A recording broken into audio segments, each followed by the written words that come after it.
Bom dia, gente. Hare Krishna. Que bom começar o dia aqui com vocês. Fico muito feliz. Uma informação técnica. Vocês escutam se eu bato na tigela? Chega até aí. E chega alguma coisa que fica confusa ou chega um som claro? Fica bom o som? Beleza, maravilha. Muito obrigada. Ah, Às vezes escuta tudo, todos os galos cantando, os cachorros, os cabritinhos, tudo a gente escuta. vocês sentem aqui no calor Eu, eu conhecendo, eu me sinto aí mesmo. Uma delícia. Que bom, fico muito feliz, né? Bom Que dia. cada uma se sinta aqui de fato. Agora a gente tem a piscina aqui, que quem se hospedar que lute, porque cada hora é o mestre Pato, agora até o Zezinho deu de nadar, o cabritinho. Solitária mesmo. Eu escuto aqui quando eles caem na água. Então, quando vocês escutarem um barulho de água, agora vocês já sabem que tem um búfalo, um pato, um bode nadando. Não importa o horário para os fracos, aqui toda Entendi, hora é hora. entendi.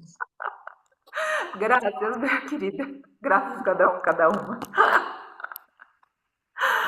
A Flávia também comentou aqui certinho, que dá para escutar. Obrigada, querida. Enfim, nós seguimos aqui com algumas reflexões e umas reflexões que eu vejo importante a gente falar. Quando a gente estudou o Mahabharata, a gente comentou que é muito difícil a gente compreender o Dharma, compreender o que é certo. Essa frase, que é uma lição, um ensinamento, no Mahabharata, frequentemente ela aparece. Porque se a gente olha as coisas do mundo, às vezes elas não encaixam. Mas quando a gente olha o karma e o dharma dos seres, não só dos seres humanos, ou seja, pessoas humanas e não humanas, a gente começa a entender coisas que quando a gente olha só o mundo, a gente não entende. Por isso que é importante a gente praticar essa visão espiritual. Uma visão espiritual que é, ou seja, a gente enxergar maior do que o cenário, ou melhor, do que o corte do cenário, recorte do cenário que a gente vê. Então, o Dharma é muito difícil de ser compreendido. Com essa falha de compreensão, muitas vezes a gente julga, e é natural. Aí também tem um outro lugar que é difícil e que a gente precisa tomar cuidado para não escorregar, que é o não constatar com medo de julgar.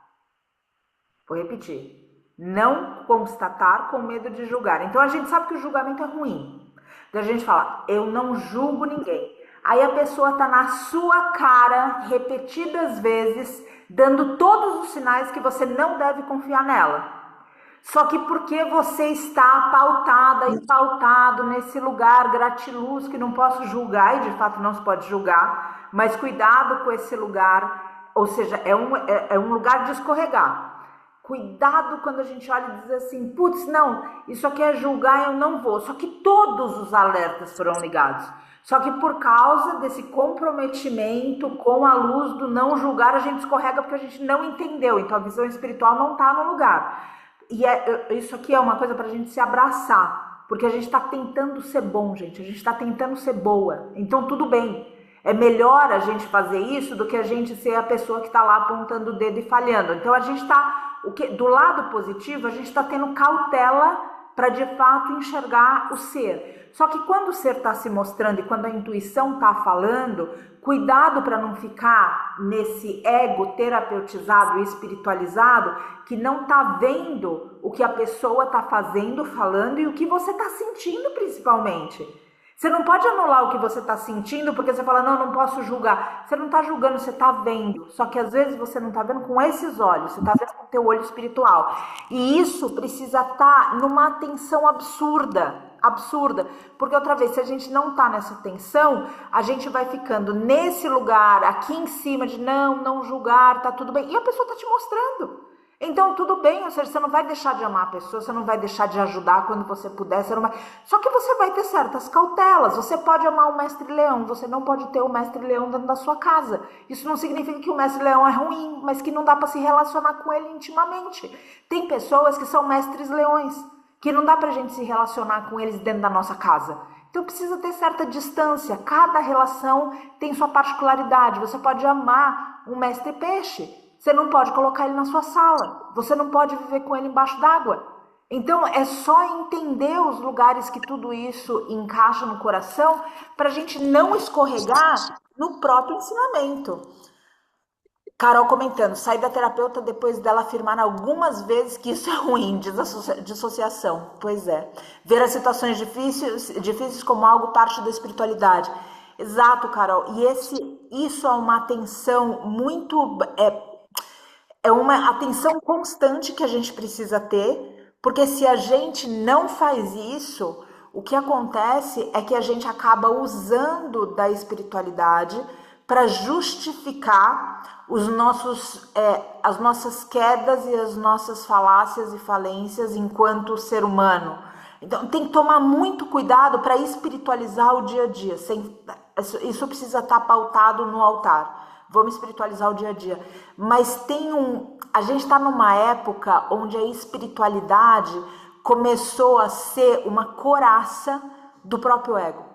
Então tem muitos lugares de se escorregar. Hoje a gente vê que as pessoas se proclamam mestres, grandes professores, tem tantas coisas que vão confundindo a gente, e outra vez, a gente quer ser bom e a gente quer ser boa. Então esse é um lugar de tranquilidade, mas precisa tomar cuidado. Esse é só um parênteses enorme do tema principal, mas é algo para a gente realmente tomar cuidado, porque todo mundo aqui, cada um e cada uma de nós quer ser bom. Então, o que acontece é que dentro desse querer ser bom, querer ser boa, muitas vezes a gente não lê os sinais. E porque a gente... Hoje tá bom aqui o negócio.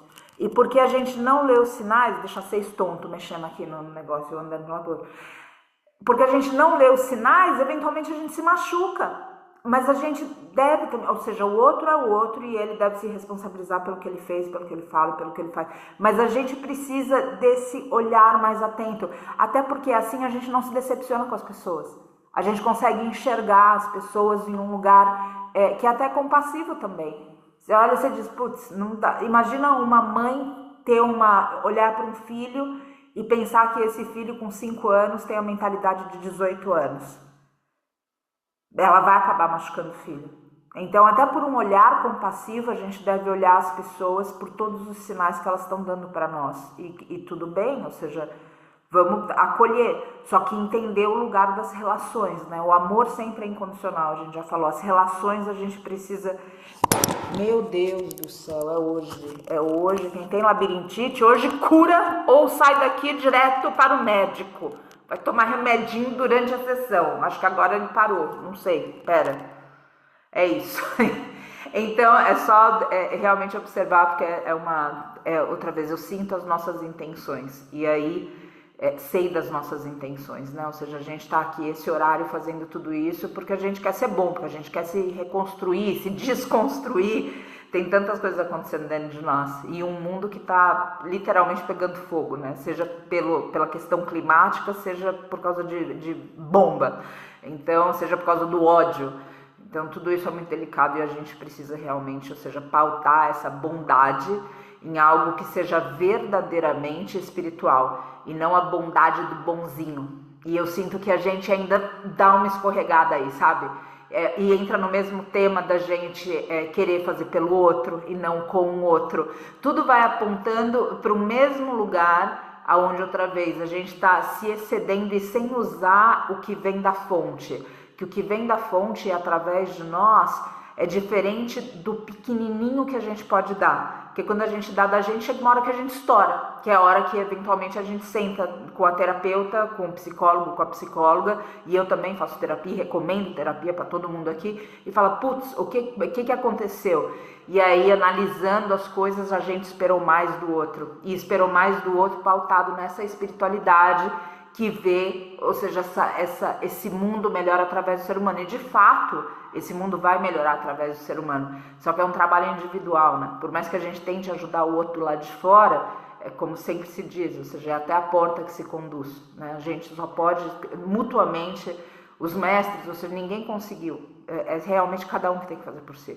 Enfim, é um tema bastante importante que vale uma reflexão profunda para evitar machucados em nós e evitar que a gente machuque o outro. Porque lembra, quando você espera mais do outro, quando eu espero mais do outro, eu termino me machucando e machucando o outro, porque eu vou colocar o outro também em situações que ele não vai dar conta. Aí é a hora que vira aquela confusão lascada e todo mundo tem um exemplo de alguma relação na vida que pode exemplificar o que eu estou falando aqui. Então é um estudo fino, mas de novo, pauta no coração um lugar de acolhimento, né? Pra gente não ficar, putz, por que eu confiei que a pessoa, por que tá tudo certo, né? A gente está tentando acertar. E esse é o tema central que a gente tem hoje, na verdade, que é a intenção. Buda falou, para complicar mais as coisas, e voltando na primeira frase da abertura, que o Dharma é difícil de entender, né? Então a gente viu isso no Mahabharata repetidas vezes. O Dharma, o que é certo fazer, o que é reto fazer. Principalmente porque algumas vezes o certo a fazer é, por exemplo, deixar uma pessoa sozinha. E quando a gente ama alguém, a gente quer ficar com ela, percorrendo o inferno dela, a gente diz, não, eu vou com você. E o Dharma é difícil de entender. Às vezes aquela pessoa sozinha, às vezes aquela dificuldade que se enfrenta sem nenhum apoio é quando a pessoa consegue levantar visceralmente a força que ela precisa dentro dela. E a gente, nas nossas melhores intenções, tentando proteger, basta a gente pensar nas mães e nos pais que super protegem os filhos. Chega uma hora que dá ruim. Então, a gente também, dentro de um contexto de tentar amparar os outros, e aí eu trago essa força do maternal e a força do paternal também, a gente precisa tomar cuidado, porque algumas vezes a gente está tirando a oportunidade da pessoa.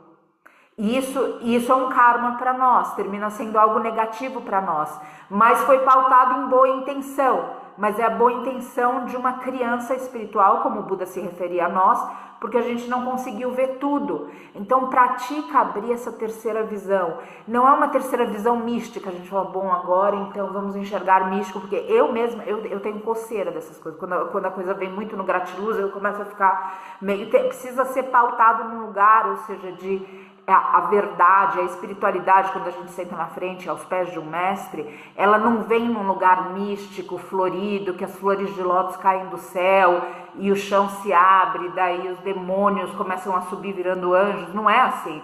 O negócio vem... Nossa, mas hoje tá difícil, hein? A coisa não vem assim, a coisa vem pautado realmente em alguma coisa no sentido de escritura, de ensinamento, que pode ser praticado com uma mente lúcida. E quando a gente entra nesse lugar mais místico, que envolve imaginação, e daí a gente falha a terceira visão, fica tudo meio como... e a coisa se perde. Então, prestar atenção no ensinamento para ele realmente estar numa verdade translúcida. Quando eu falo da terceira visão, é essa lucidez que enxerga a espiritualidade, não ignora a espiritualidade. A Alessandra comentando uma coisa aqui, só um momentinho. Essa é uma atenção que envolve nossos filhos, enquanto esquecemos que, independente de serem filhos, são seres humanos, quando precisamos soltá-los e entregá-los para a vida. Exato, Alessandra. E se a gente pensar no filho, o filho é um papel. E a gente tem um papel também na nossa vida de um marido, de uma marida, de uma esposa, de uma filha, de um filho, como você falou. Papéis que envolvem relações comerciais, papéis que envolvem relações de agressão, de oponentes, pessoas que são antagônicas ao que a gente acredita. Então sempre essa terceira visão é lembrar, tipo, somos espíritos e de alguma forma nos configuramos para que mutuamente esses encontros despertem em nós o que já está certo, o que não está certo, o que o outro precisa e o que através do outro a gente também vai aprender. Porque quando a gente tenta ajudar alguém, a gente também está aprendendo o tempo todo. Muitas vezes resiliência, muitas vezes esse lugar de dar sem se esfolar, ou seja, dar através e não de si. Isso é uma coisa que também que a espiritualidade termina, porque quando se dá de si, você dá de uma fonte finita. Quando se dá através de si, então se dá do infinito. E se dá nesse lugar onde muitas vezes o que se dá é dar um passo para trás e deixar a pessoa atravessar. E você simplesmente fala, eu tô aqui, você consegue. Do jeito que um pai faz com o filho, do jeito que uma mãe faz com uma filha. Ou seja, do jeito que a gente é amparado espiritualmente. Tem vezes que a intervenção vem. Agora, quando a intervenção vem, percebe também que você fez a sua parte. Você não está sentado num sofá falando, bom, vem a intervenção. Você está lá no campo de batalha. E na hora que a lâmina vai varar você, aí aparece alguma coisa, alguém, algo, e você é protegido daquela lâmina. Então você não está numa luta que você está no sofá, você está lutando, você está se esforçando. Então a intervenção vem dessa forma. Então o Dharma é difícil de compreender. Quando a gente está lidando com o mundo, é bom sempre ter essa terceira visão. E essa terceira visão, essa lucidez, outra vez, não nesse misticismo que a gente precisa tomar muito cuidado, até por esse lugar que a própria Carol trouxe hoje no começo da coisa da intenção, porque a espiritualidade começou a tomar um lugar, esse misticismo começou a permear a vida prática de um jeito duvidoso. E aí as pessoas começam a se iludir que elas estão espiritualizadas. E isso acontece, é um ego espiritual que está sendo muito comum no nosso tempo. A gente vê muitas pessoas muito jovens com esse ego espiritual, vocês já notaram? E isso também é algo muito particular, sabe? Que a gente precisa apoiar a espiritualidade sem apoiar o ego espiritual. Sempre lembro, a Flávia querida comentando, sempre lembro que a borboleta precisa romper seu próprio casulo. Conseguir romper o que prende é o que permite o voo livre. Exato. E se a gente, esse é um ótimo exemplo que a Flávia está colocando, porque se a gente tenta ajudar para ela sair do casulo, ela não voa nunca mais. A gente tira dela a oportunidade, a gente termina matando a borboleta que tinha ali. Então é muito importante, precisa de uma lucidez tremenda, de uma força no coração para a gente realizar, porque a gente quer fazer pelo outro e o esforço do outro a gente fala, nossa, para mim seria fácil ajudar, eu poderia ajudar. Só que lembra, se você ajudar, você está colocando simplesmente a tua dor de ver a pessoa atravessar aquilo em primeiro lugar e não o resultado dela atravessar aquilo sozinha e ter o mérito dela. Então lembra, cada uma de nós é só instrumento. O mérito é de quem está atravessando. E se a gente tira o mérito do outro, dando para o outro a vitória de uma luta que ela não lutou, que essa pessoa não lutou, eventualmente aquilo vai contra ela mesma, porque ela não tem noção da força que ela tem. Então, isso é muito particular, sabe? É difícil navegar nesses lugares. Então, outra vez, o Dharma é difícil de compreender, mas a gente precisa se esforçar para ele. E aí tem as questões do karma. Então, o Dharma e o karma, eles andam um pouco entrelaçados. Porque às vezes a gente olha... É hoje, hein, gente?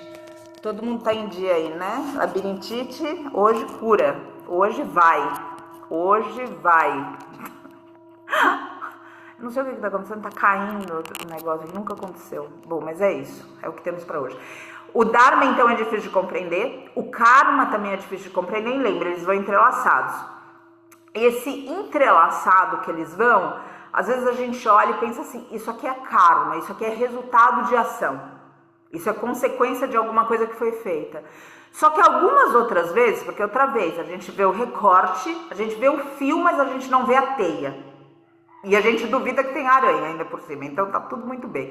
Então, ou seja, esse pequeno recorte que a gente vê, muitas vezes o que a gente está fazendo é olhar e falar assim, putz, essa pessoa está sofrendo porque teve alguma coisa lá atrás. E às vezes a pessoa está sofrendo para dar exemplo que ela pode atravessar aquilo com dignidade para quem está perto.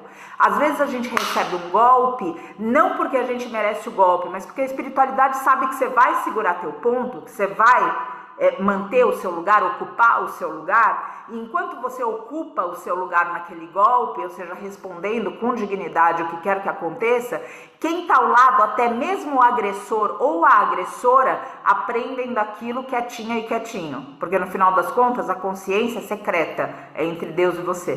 Então é difícil olhar o Karma e o Dharma, e por isso mantenha um coração limpo no sentido de putz, a gente pode não ter as respostas, mas saiba que a espiritualidade está trabalhando. Você entendendo, você não entendendo, eu não entendendo, tem uma coisa no final do dia que eu sempre digo, a espiritualidade está operando. E isso traz tranquilidade. Então eu peço para a gente se lembrar disso o tempo inteiro. A espiritualidade está operando. A Carol comentando, foi sobre passar com serenidade na passagem de pessoas amadas, ver como o nascimento espiritual.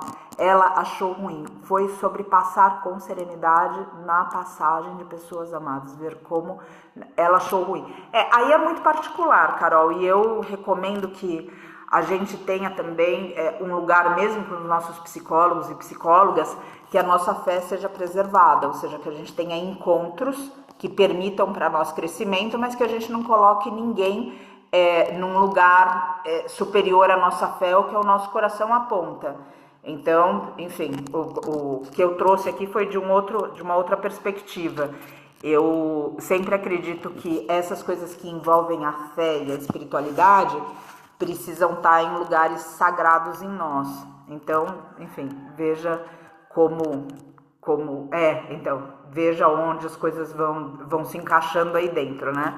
Ou seja, a gente também vê pessoas, muitas vezes, que a gente vai consultar, ou seja, vai ter encontros que a pessoa só acredita no que está à frente dos olhos. E aí é difícil se a gente quer ver para além do que está na frente dos olhos. Então, ou seja, veja, né? Porque tem lugares e lugares, e você é uma pessoa muito trabalhada espiritualmente, e você vai ver através. As pessoas têm os títulos delas e elas podem ajudar a gente em certos lugares, mas tem lugares mais amplos, então depende. Ou seja, o psicológico é um lugar de muito trabalho e muito bacana da gente ir. A gente está vendo as segundas-feiras nos contos do feminino, né? O psicológico é um lugar lindo, maravilhoso para a gente percorrer. Só que o psicológico está em uma hierarquia que não é falsa, embaixo da espiritualidade, né? Então, precisa tomar cuidado, a gente precisa de muito discernimento, porque às vezes a gente vai para alguém para ganhar lucidez, e daí a pessoa faz, ou seja, ela termina sendo um teste para a gente dentro da nossa fé. E aí é a hora de falar, putz, muito obrigada, mas cada coisa em seu lugar, e preservar o espaço. Então, de novo, a psicologia eu acho incrível, todas essas coisas, mas tem um lugar que eu vejo outra vez. A espiritualidade, para mim, e aí depende da fé de cada um e de cada uma, é soberana. Então eu sempre vejo que o que está acontecendo fora da espiritualidade, que ainda assim está dentro dela, está servindo a espiritualidade e o despertar. Mas tem lugares importantes para a gente olhar. De novo, é um labirinto. É um labirinto. Acho que cada um e cada uma pode sentir isso, né? Porque o caminho, ele não está dizendo assim, vire à direita, vire à esquerda. Ou você está lendo uma escritura, né? E as palavras, isso era um professor que falava para mim. A gente está lendo uma escritura e daí está lá a leitura e salta nas palavras. Não, você entendeu errado. Não é isso que você leu. Não é, você está interpretando errado. Não fala isso, você está lendo o livro, você está interpretando. Você está andando na vida, não tem direita e esquerda. Daí você olha pro teu irmão e teu irmão virou a direita. Você fala, incrível, a direita. Não, só que para você é a esquerda. Porque tem gente que o caminho é mais, tem gente que o caminho é menos. Tem gente que o caminho é agarrar, tem gente que o caminho é soltar. Então é difícil navegar. A gente está num labirinto sem precedente, porque é cada um fazendo o seu caminho.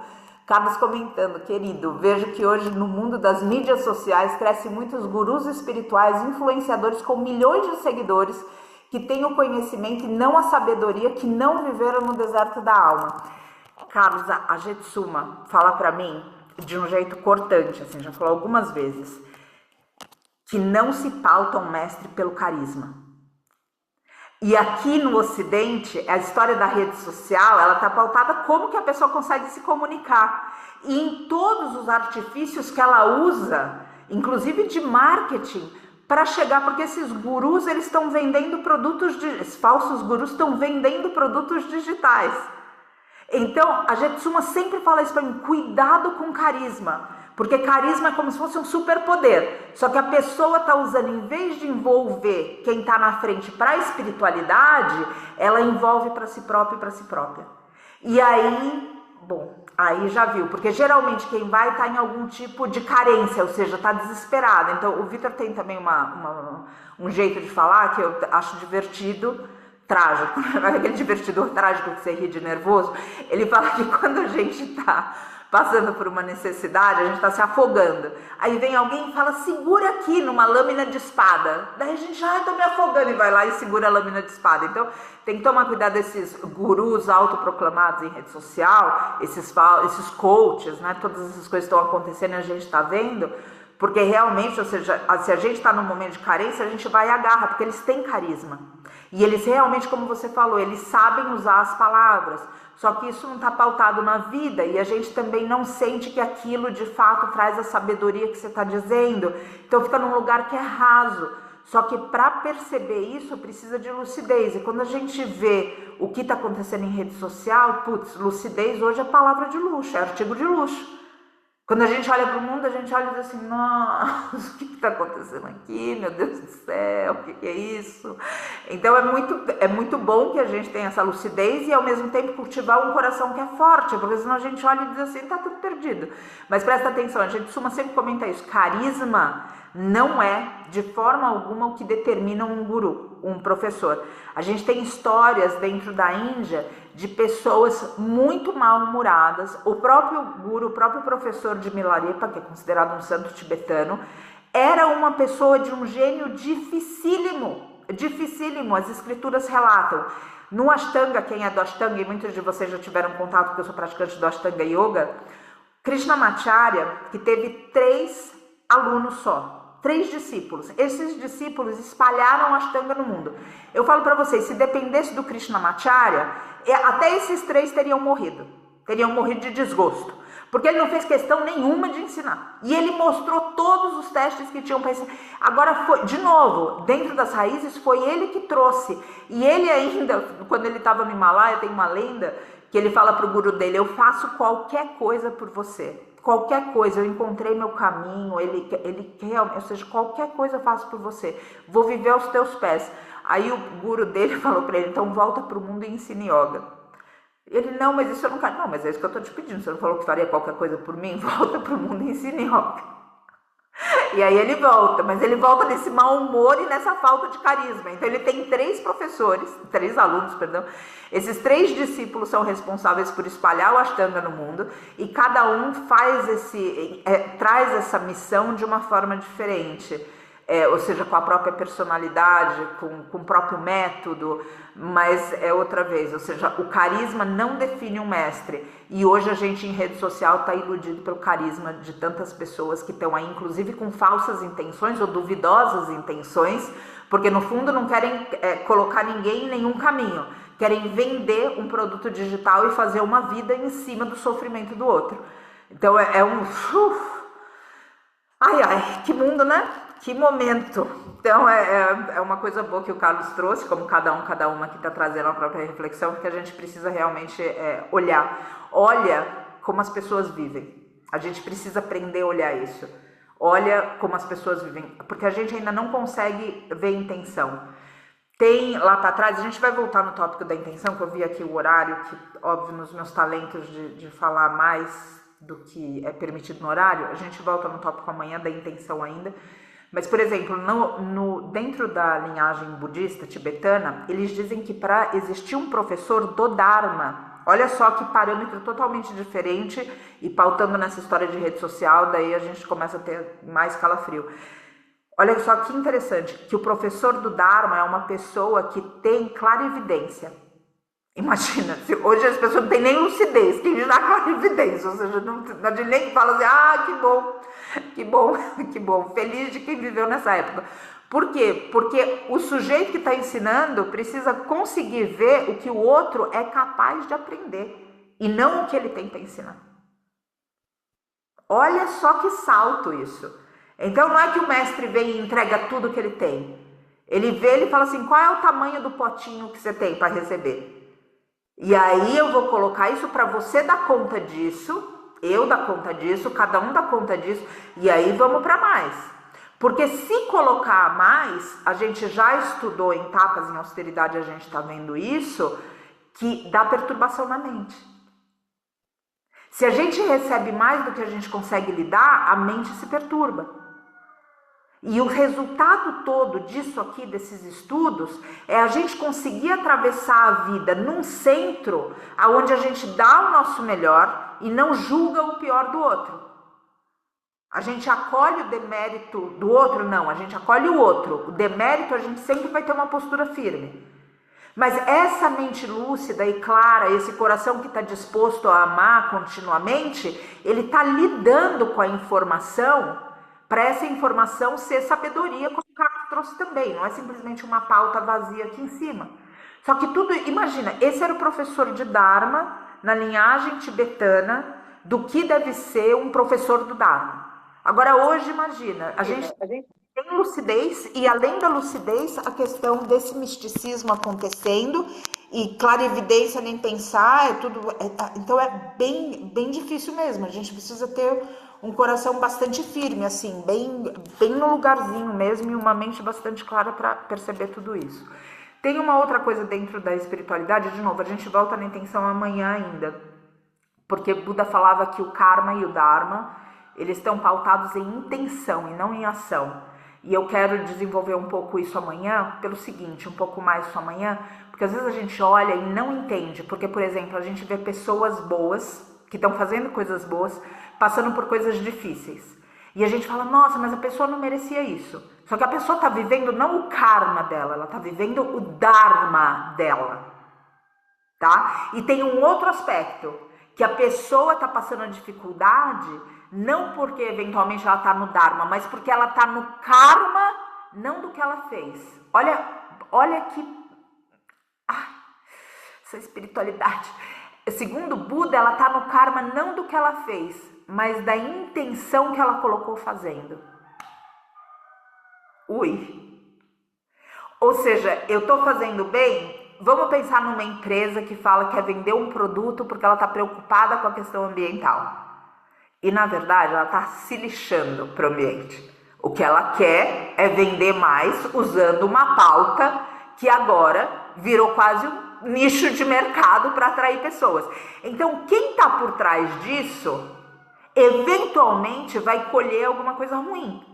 Mas se a gente vê o que está feito, a gente fala, não, mas o que está feito é alguma coisa. Não, mas e a intenção?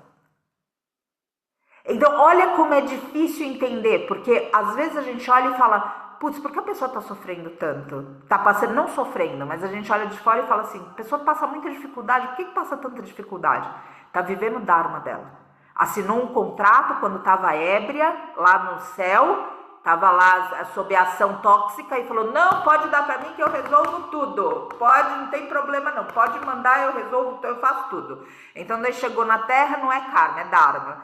E aí tem um outro lugar, que aí pode ser de fato karma, mas não pelo que ela fez, pelo que ela pensou. E aí isso tudo, amanhã a gente fala mais, mas eu vou largar aqui pra gente já deixar isso reverberar hoje.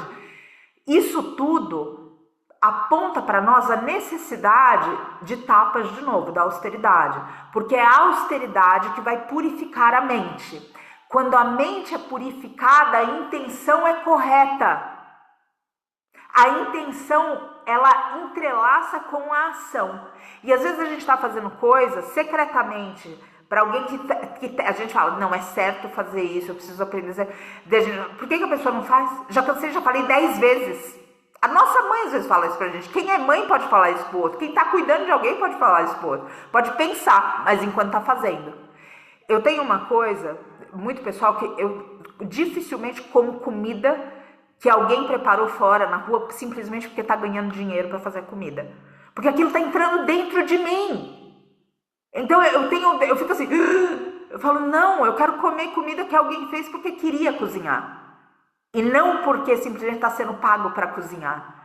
Então, tem certas coisas que a gente vai olhando e fala, a intenção, que eu estou querendo dizer, ela fica impregnada na ação.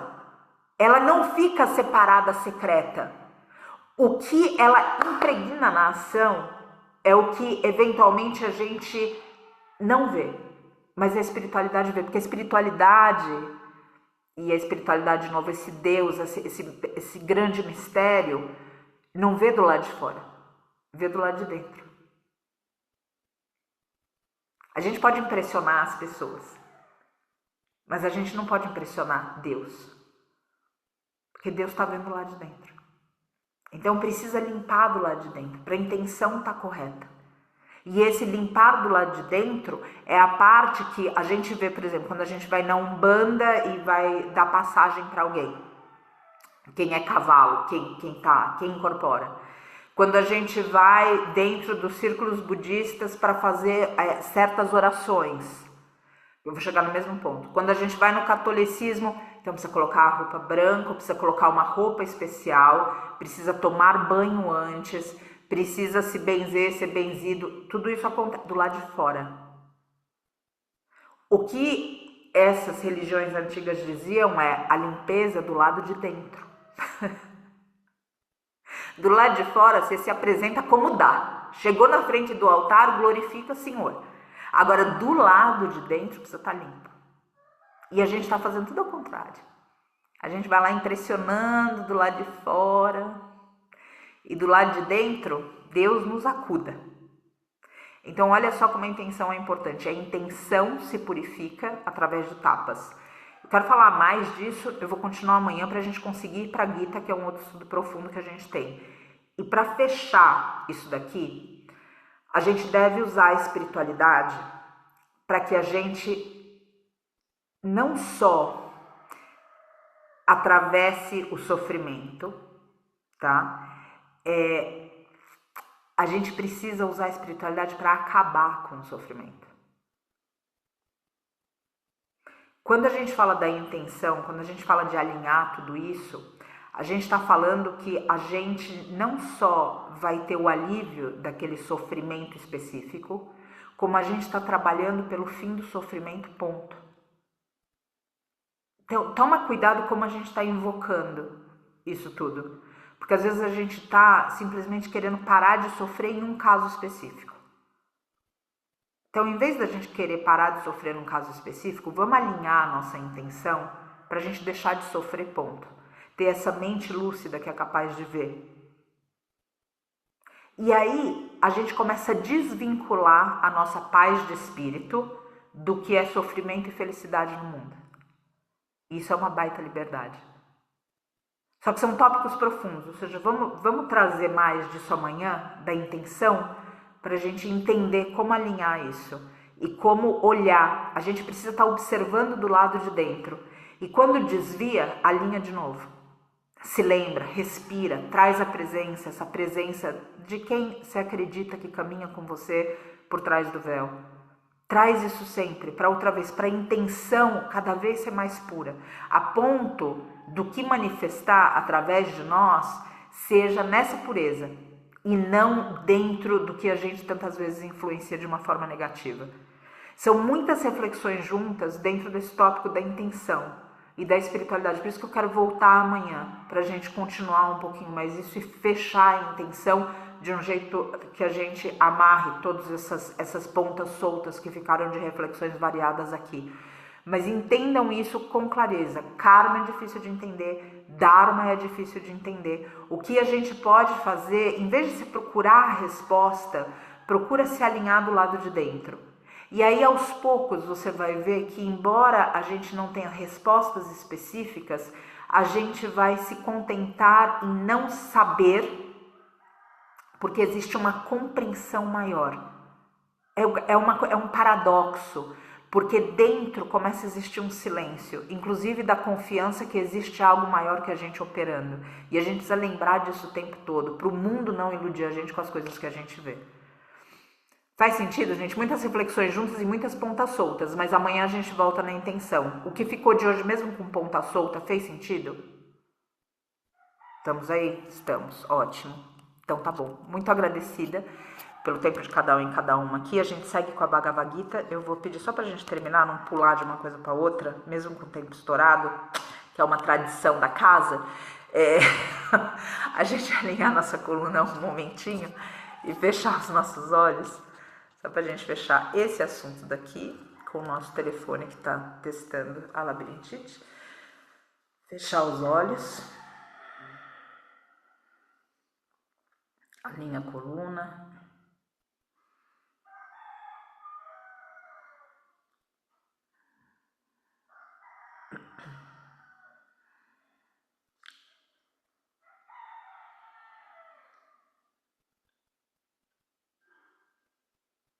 dentro dos ensinamentos tibetanos, indianos também, o próprio samurai no Japão, a respiração é um lugar importante para navegar. Se a sua respiração mantiver a sua barriga como se ela expandisse e colapsasse, isso vai favorecer o teu relaxamento. Mas se explora. A respiração é uma ferramenta muito importante. Então você pode, antes de dormir, por exemplo, inspirar e expirar pela sua boca, soltando essa tensão do corpo, inclusive vendo esse ventre que sobe, que desce, que é o diafragma se mexendo do lado de dentro. E aqui agora, no começo desse dia, nessas tantas reflexões, segura o teu ventre com a força abdominal. Uma leve contração. E respira com essa leve contração no abdômen. Percebe que dessa forma o que vai expandir é a tua caixa torácica. E percebe a força que isso te traz.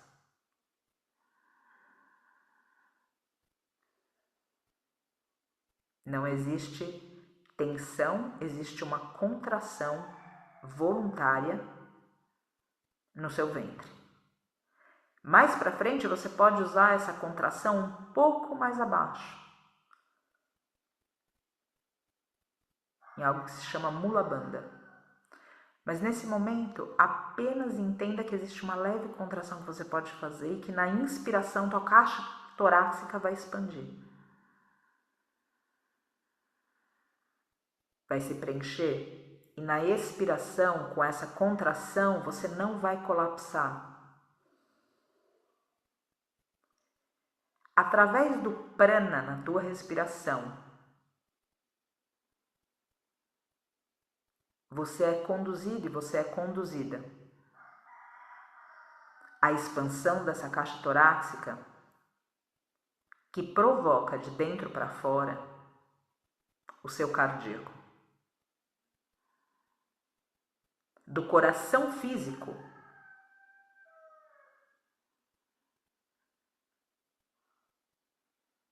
ligado intimamente à respiração, no mesmo cinturão desse chakra, o cardíaco é ativado.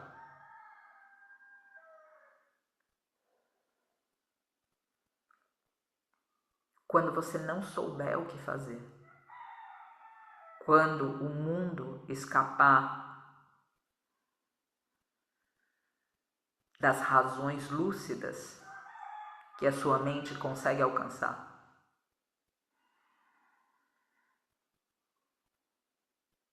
quando a flecha te atingir, quando você sangrar, quando a dor te visitar, o medo, a insegurança, as ilusões do mundo,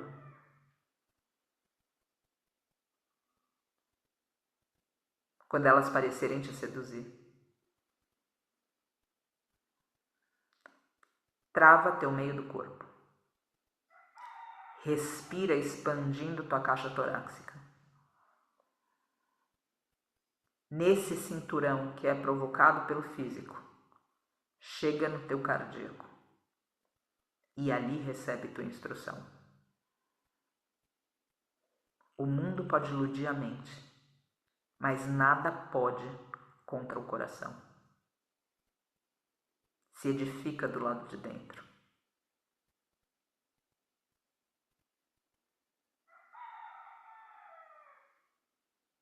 E assim percorre o mundo, nessa firmeza interior, que não julga, mas constata. que pratica o amor incondicional sem se machucar. Se você se machuca amando incondicionalmente, o coração que ama está ferido. Não se sente digno do amor que dá. Ama incondicionalmente, colocando limites nas relações.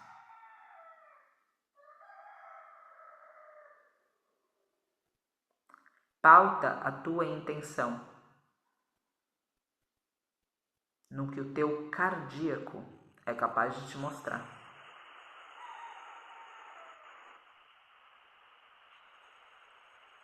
Sustenta essa visão nos temporais da vida.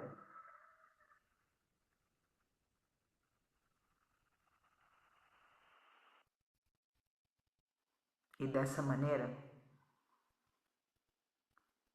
que você vença o que for. Não para que a vitória seja sua, mas para que a sua vida seja usada, para que o correto, a verdade e o amor vençam.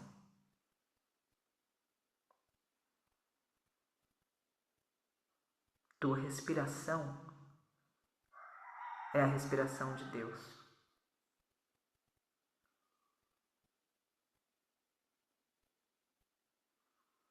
Em vez de você pensar que inspira,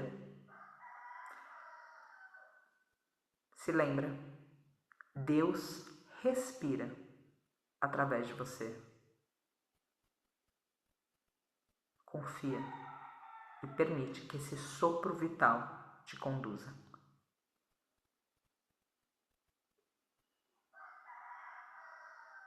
A tua ligação deve ser com o ensinamento.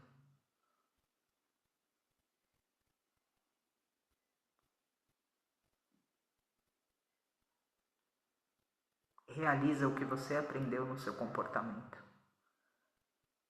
E aonde o comportamento e a intenção não estiverem alinhados, se lembra da respiração. Se conduz ao teu coração espiritual. Te firma e caminha nesse mundo com essa firmeza. Mesmo sem entender tantas vezes, mas sabendo sempre que a espiritualidade, o bem, o amor, a verdade conduzem você.